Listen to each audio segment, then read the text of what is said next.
Hello everyone, my name is Joshua. How are you doing? Because I am going to teach you about solving this problem, merge choose sorted lists. This is a LEETCODE. The problem is that you merge choose sorted linked lists and return it as a new list.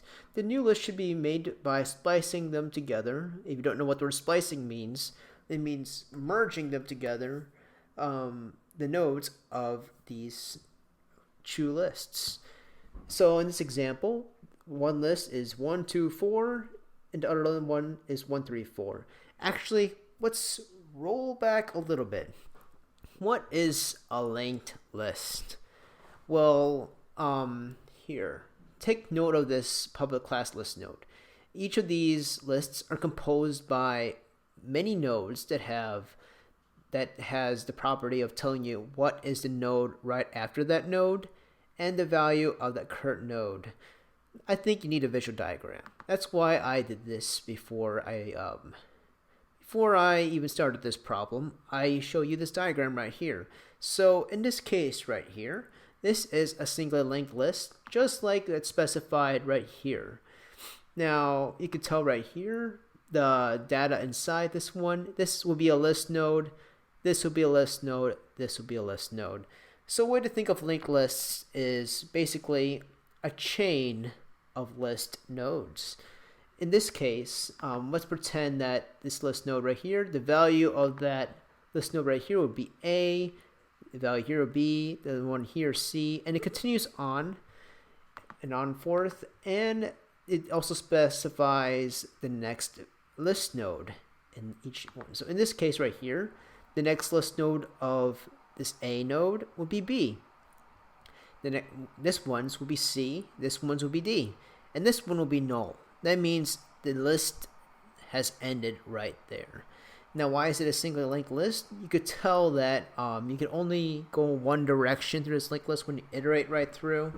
Why you might be asking, why have the trouble of doing this linked list? Like if I want to find if it has a C value, a list node with the value of C, it'll take around like a time complexity of O(n) time just to iterate all the way through just to find that C value. That is correct. It has that disadvantage. But the advantage of a single linked list is that, let's just say that I would want to insert a node of E between B and C. It will take me constant time, O(1) time, just to insert a node between B and C. I could just make this next value equal the E node right here, and E node's next value equals C, and there you go. I just add a node easily like that. And compared to an array, oh boy, I should have Googled this earlier. Forgive me, audience and YouTube. Okay, hold for a second. Array of Java, let me see. Hopefully I have moderate search filters configured. Okay, let's see. Okay, now take a look into this array right here. Now this is just an array. This data structure is just a regular array. If I want to insert a value between 5 and 2, that will be a problem because 1, it's already configured to have the exact size, like its size right here of this array is finalized. You can't change that. And even if it does have like one space right here, like pretend this is a null, if I want to insert a value between 5 and 2, it will actually take me O(n) time to insert a value in between between 5 and 2. Let me like type it out for you. So let's just say I have an array, right, of 1, 2, 3. Oh, by the way, I know you want me to solve this problem right away, but here, maybe I'll include a timestamp so you can just skip right past to when I start solving the problem. Anyways, so let's just say I have a 1, 3, 5 null, and I would insert a value between 3 and 5, or actually between 2 and 3. I would insert a 4 between that. So when I insert a 4, the position here would equal 4, and this one would be equal to 3, and this one would equal 5. Or if I want to insert a value right here, it would be, let's just say I want to insert a 6 right at the beginning. It's going to be 6, 1, 2. See, I had to iterate through the whole array just because I want to insert a value at the beginning. It would take, at worst case, O(n) time, where the linked list is just O(1) time. So there's that advantage. A single linked list, its space just depends on how much space your computer, laptop, phone, or whatever small device that you have. Its space is basically limited by that. Anyways, so before I start solving this problem, I should probably begin with this. Try solving it yourself. I'll include the link to this problem below. And if you can't solve it, then I'll tell you how I would solve it myself. So, okay, when I solve a problem, I think to myself, okay, so the inputs, I just want to know what the inputs are. I'm just brainstorming. I have two list nodes. Technically, they're two linked lists. Because each linked list has, as I mentioned before, it has a next list, a node that is linked to that node, and so on and so forth until the very end. So I have technically two linked lists. And I want to output one linked list that has merged these two values. And how is this merge constructed? How am I using these two list nodes to construct that one linked list? I see. So we have more information. We know that each of these linked lists are sorted. Okay. And when I splice them together, okay. Now, it doesn't... I think this question wasn't phrased really well, but it's implying that when you merge them together, it would still remain sorted. That is the output of it, because I solved this already, guys. I'm going to be telling the truths here, right here. I already solved it. So, now to do this, I have to think about what scenarios would... something in the back of my head before I start solving this. One, what is my game plan to solve this one? Well, each of these list nodes have a property inside them that determine which node will be... Okay, so first, here, I'll create a list node called... Let's just say I'll call it answer, right?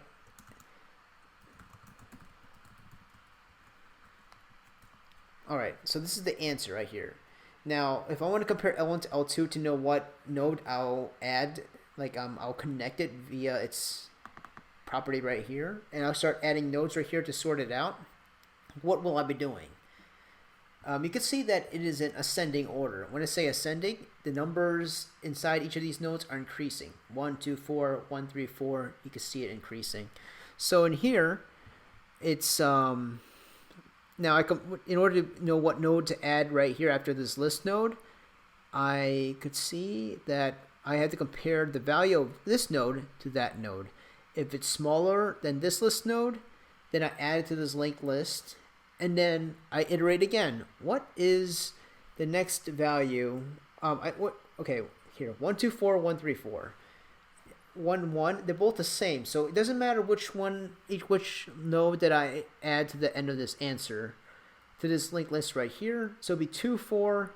Here, I'm gonna go and type it out so you can see it here. 1, 2, 4. That one here is 1, 3, 4. Okay, so it doesn't matter which. This is the answer right here.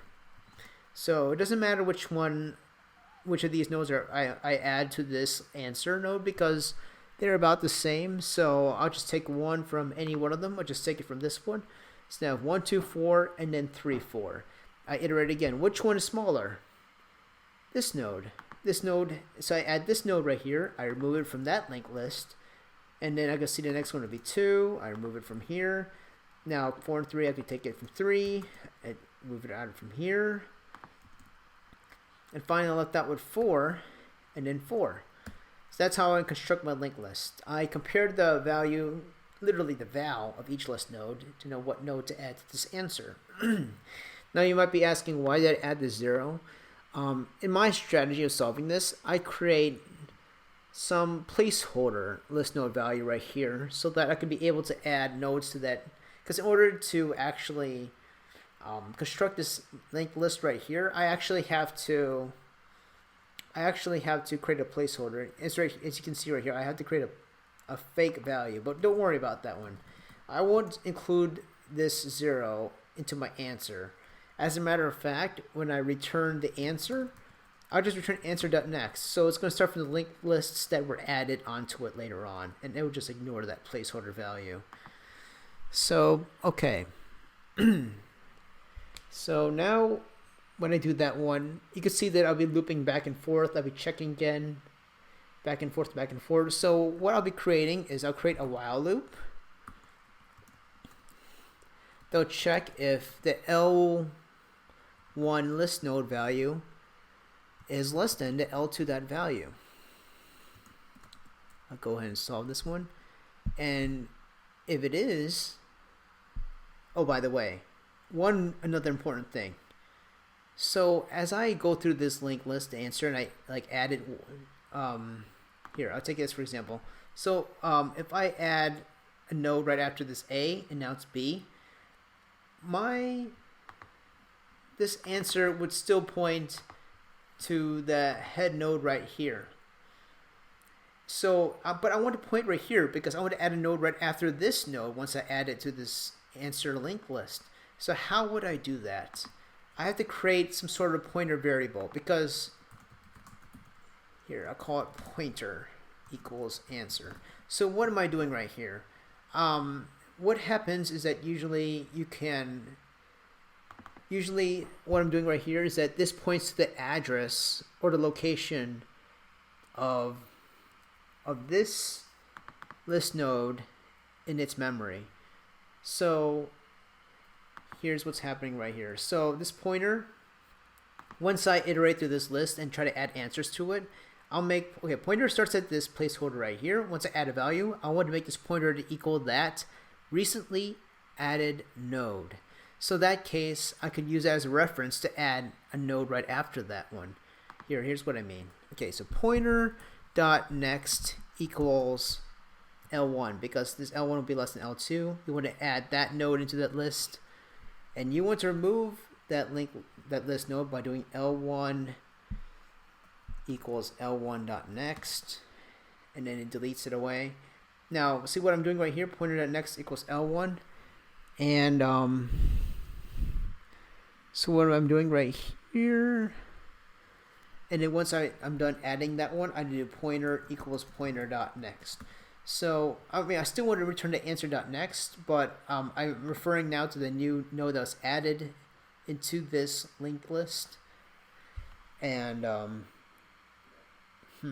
okay, I think I want to put this as a precaution. Actually, if I'm not explaining this well, hopefully future Joshua will answer your question and clarify in the comments below. So if the so here's what I'm doing.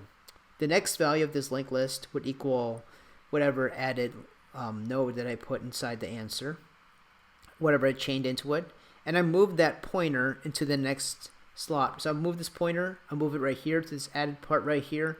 Once I find out what nodes to add right after this b.next, now I put the pointer to point right here because we need that pointer to add a value, the list node right after that node.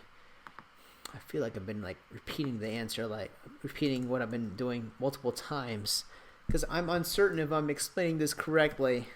Okay, so in that case that, the value of L2 is smaller than L1, then that list node will be added to L2. Okay, L2 equals L2 dot next. All right, and so I'll keep doing this. Now I'll need a breakpoint. When do I stop iterating through all these list nodes? Let's think about this. So if I had these conditions right here, when would these conditions stop working?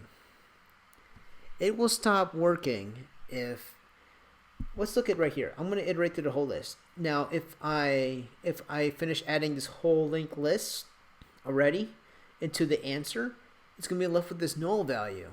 And with that null value, I cannot access that val, so it will break right there.